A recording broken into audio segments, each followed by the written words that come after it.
दर्शनं देवदेवस्य दर्शनं पापनाशनं दर्शनं स्वर्गसोपानं दर्शनं मोक्षसाधनं दर्शनेन जिनेन्द्राणां साधूनां बन्धनेन च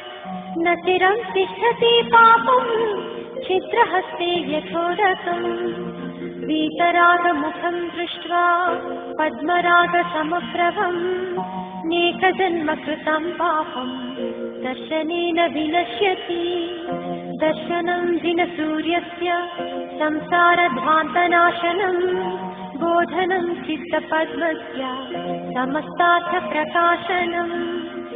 दर्शनं दिनचन्द्रस्य सद्धर्मामृतवर्षणं जन्मदाह विनाशाय वर्धनं सुखवारिदे